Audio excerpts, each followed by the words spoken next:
I want to talk to you about was Jesus a socialist? I'm hearing a lot of Christians say that Jesus was a socialist. And they're doing this with the attempt to push socialism.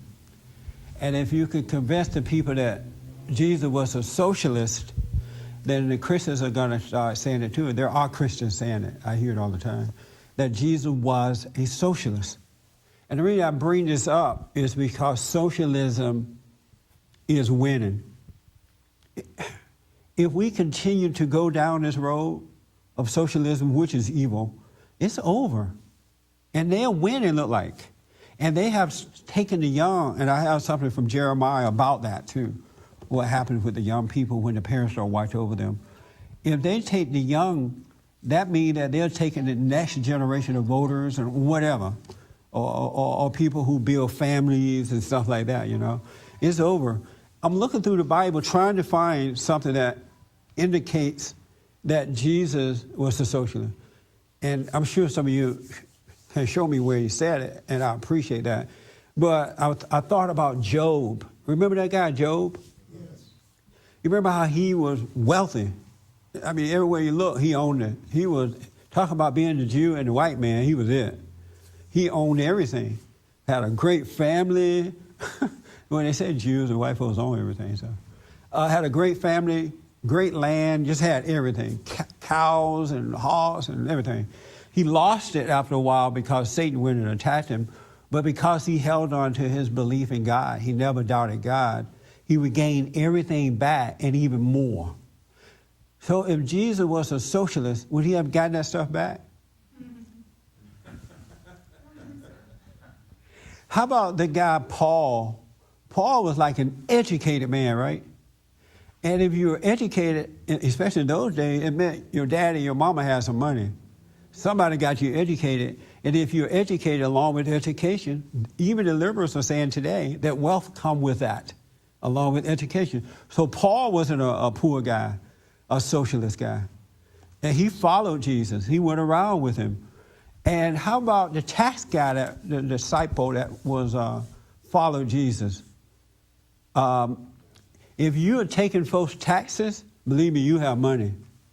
Because when those taxes come in, you're going to steal. Even if you ain't making enough on your paycheck, you're going to steal some of that tax money. So he was loaded. And how about the fishermen that owned their own businesses? The disciples who were fishermen, they had their own businesses. So they had to go out and fish and bring the fishes back and sell them, right? They didn't give them away. Otherwise, they couldn't maintain a business. There was another guy. I wrote his name down here. Abraham. Was Abraham a poor guy? No. He was very wealthy, right? And who made him wealthy? God made him wealthy. And then God said, if you don't work, you don't eat. Remember that?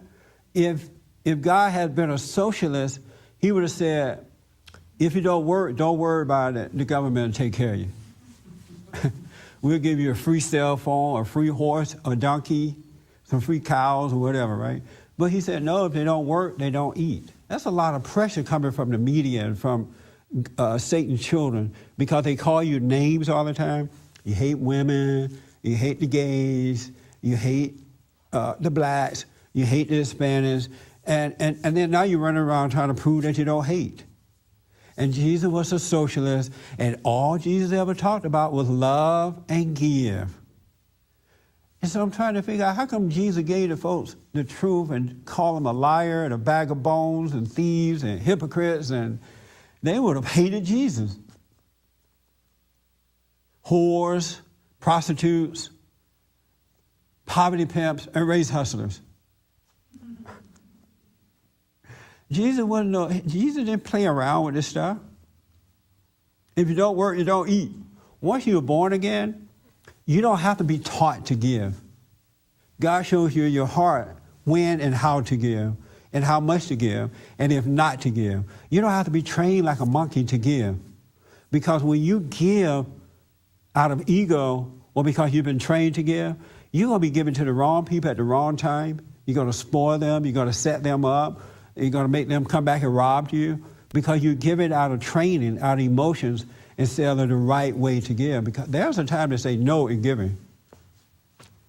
I'll show you how to earn it. I'm not going to give it to you. You mentioned that Jesus fed the poor, right?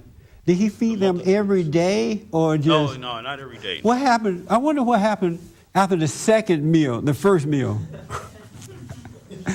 That just occurred to me. So yes, he fed them. He went by their house and gave them a meal, right? Did he go back and bring dinner? Did he show up the next day and give them, or did he teach them how to become independent? But that's the impression, though. Oh, Jesus fed the hungry. Like every day he went back and gave them a meal. Okay, what you want tomorrow? Refried beans or chicken? I'll be back tomorrow and feed you again. He taught them how to fish once he fed them, right? But there's that impression. I just realized it right now, and I hadn't thought of it before. There is an impression that he fed them every day. In our home for young men, they come in, they're hungry too. We feed them for a minute, you know. We feed them, but in the meantime, we're preparing them. Okay, if you want another meal, you got to get a job. You know, we'll show you how to save your money. We'll show you how to earn your way and all that kind of stuff. And for those who obeyed those rules, they're doing very well in life right now. Those who didn't, after that third or fourth meal, they were out of there. I ain't going to feed you no more. Are you crazy? So we did what Jesus did, and we do what Jesus did. We feed them, but we prepare them so that they can feed themselves. Because you can't come over my house every day and eat free. So he didn't feed them every day. For more information or to purchase a copy of this show, visit us on the web at www.bondinfo.org or call 1-800-411-BOND.